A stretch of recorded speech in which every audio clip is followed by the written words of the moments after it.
오늘 본문은요, 여러분들께서 너무나 당연히 그리스도인과 불신자와의 결혼을 금하시는 의미로 상식처럼 생각하시는 말씀입니다. 딱히 결혼이라고 언급은 안 돼 있는데요. 뭐 멍에를 맨다, 뭐 조화가 된다, 상관한다.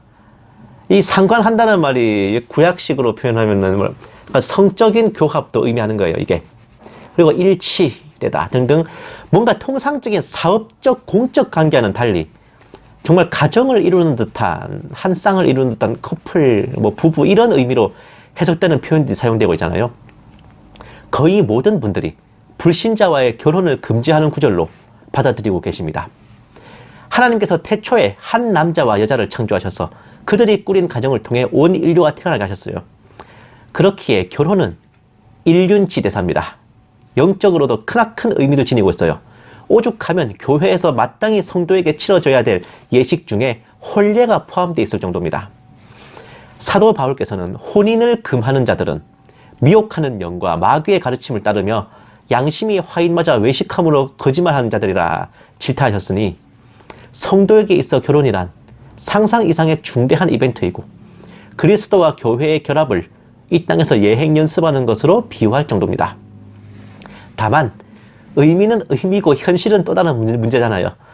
결혼에 대해 어떤 성도들은 이렇게 생각하시는 경우도 있어요. 믿는 사람끼리 결혼해도 이혼하는 경우가 있다. 그리고 불신자와 결혼해도 잘 사는 사람들이 있다. 믿음보다는 사랑이 먼저다.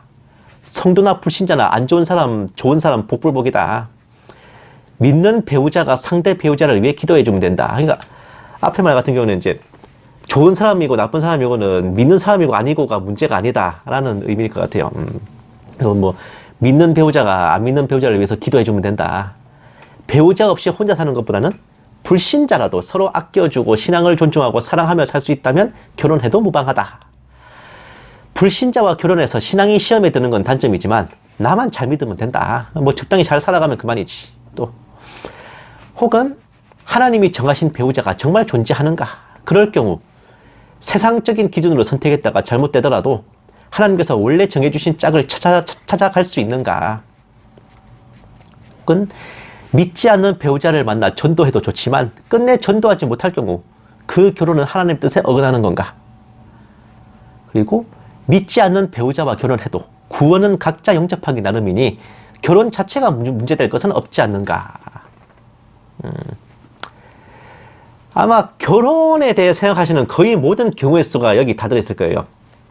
결혼 정년기에 접어든 그리스도인 형제자매들 혹은 혼기를 놓친 분들이나 배우자감을 간절히 찾고 계시는 분들께서는 같은 성도들만을 대상으로는 한정된 범위라 성사되기 힘들 수 있으니 이런저런 고민 끝에 불신자로 저변을 넓혀서 시도해볼까 하는 생각을 갖게 되기도 십상입니다. 특히 소속된 교회에서 성비가 안 맞을 경우 더더욱 그래요. 좀 더 의지가 굳은 분들은 불신자와 교제하면서 내가 저 사람과 결혼해서 저 집안을 전도하겠다라는 무슨 선교사적인 소망을 피력하기도 합니다. 그런 여러 가지 고민들을 대부분 함축한 것이 제가 앞에 이제 쭉 말씀드린 항목들일 텐데 사실 하나님께서 성경을 통해 주신 답변은 명백합니다. 예수님을 영접한 자녀들, 그리스도인들은 죽었다 깨어나도 불신자와 결혼을 해서는 안 됩니다. 안 돼요. 믿는 사람끼리 결혼해도 인성 쓰레기 만날 수 있고요. 가정 불화와 이혼까지 이르는 경우는 있겠지만 그건 말 그대로 그 가정 문제입니다. 그 사람이 쓰레기라서 그런 거야 그냥. 근데요. 불신자와의 결혼은 이게 가정 문제, 인간적인 문제를 넘어서 영적인 문제고 하나님과의 문제입니다.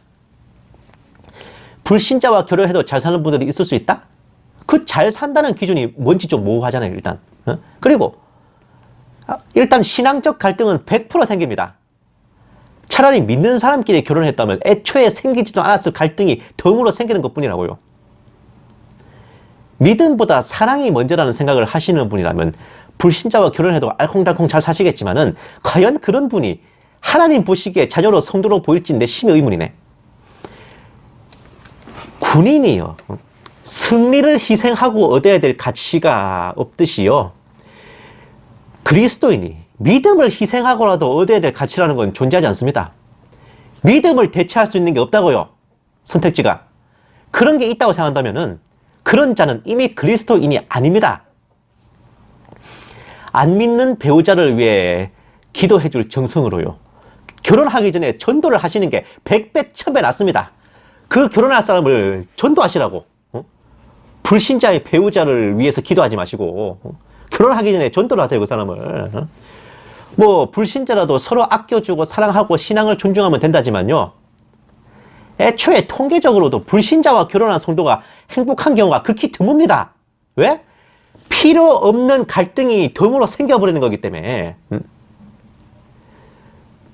그리고 아시다시피 결혼이라는 게 뭐 각 개인 간의 결합이 아니라 집안 대 집안의 결합이기도 한데 그 집안이 불신자거나 혹은 뭐 불교 믿거나 무속 믿거나 하는 집안이면 어떡할 겁니까? 그 과정에서 받는 스트레스는 이거요. 거기다가 결혼하고 3년 지나서 콩깍지도 깨졌다 그러면 게임 끝이라. 스트레스 오지게 받습니다. 본인 신앙 안 날려먹으면 다행입니다.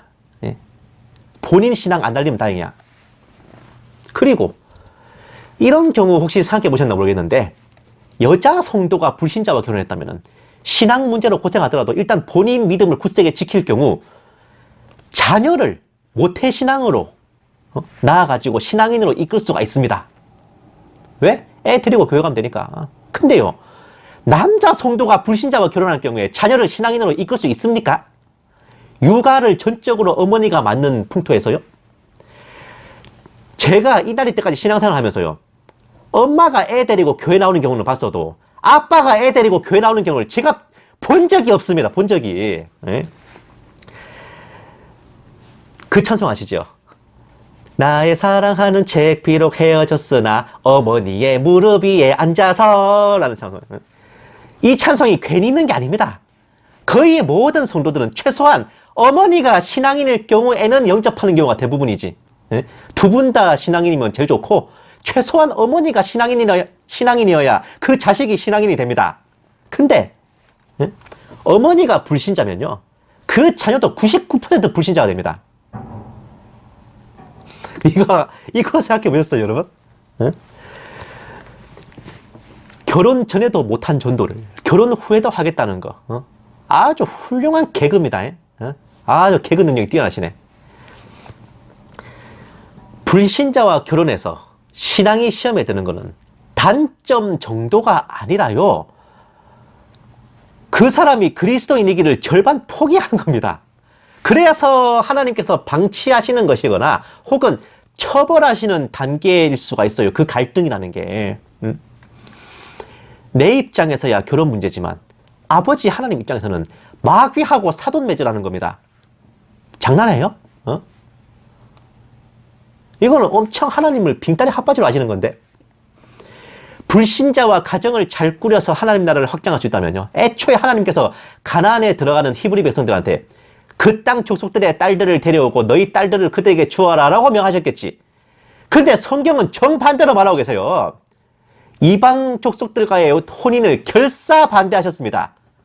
그리고 실제로도 성경 전체를 봐가지고 그렇게 이방 여자들을 데려다가 취하는 왕들 치고 제정신 박히는 왕들이 별로 없었다고. 즉 이것은 명백한 죄라는 말입니다.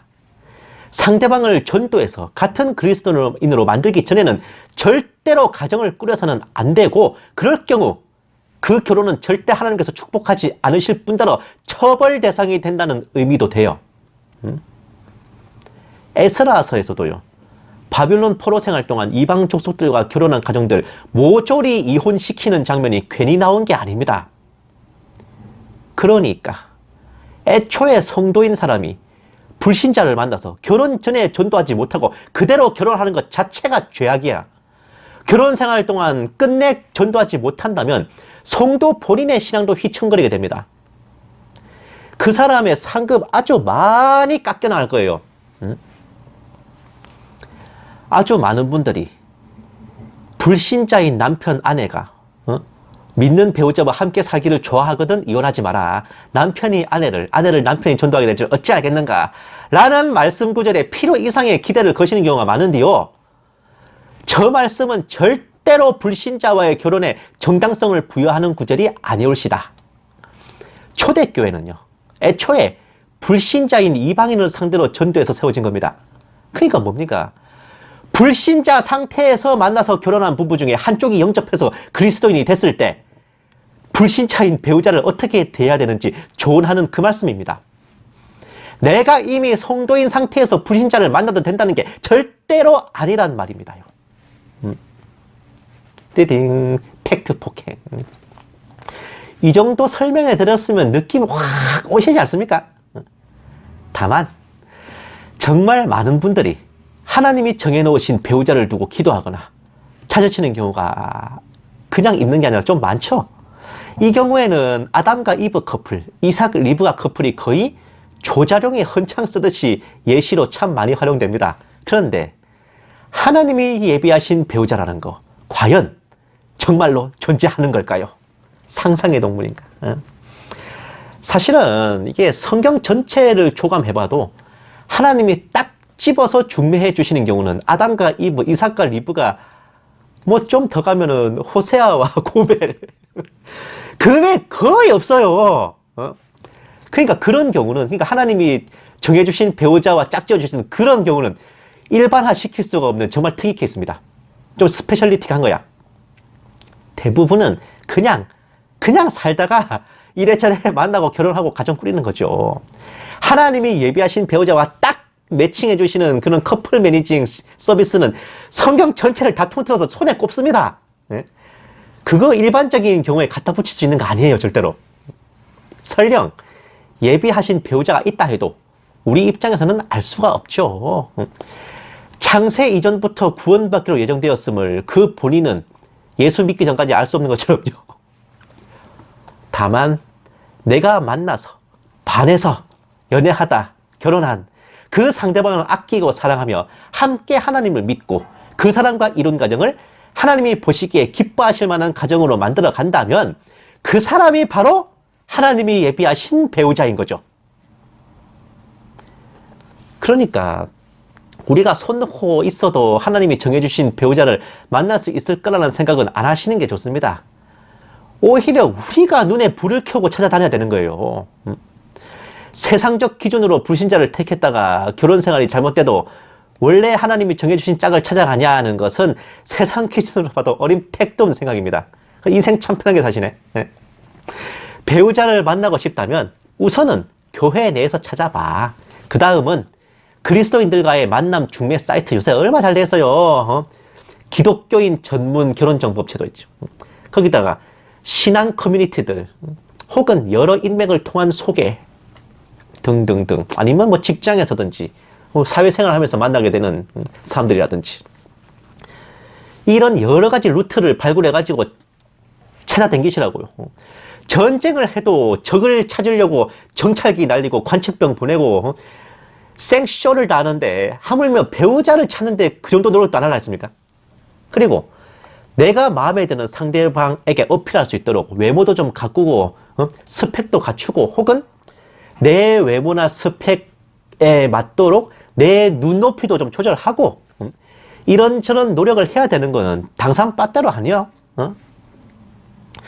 내 기준으로 이상형 정해놓고 하나님께 이런 사람뿐에 셔셔셔셔셔 할 게 아니라 나 자신이 누군가의 이상형이 되도록 노력하시라 말입니다.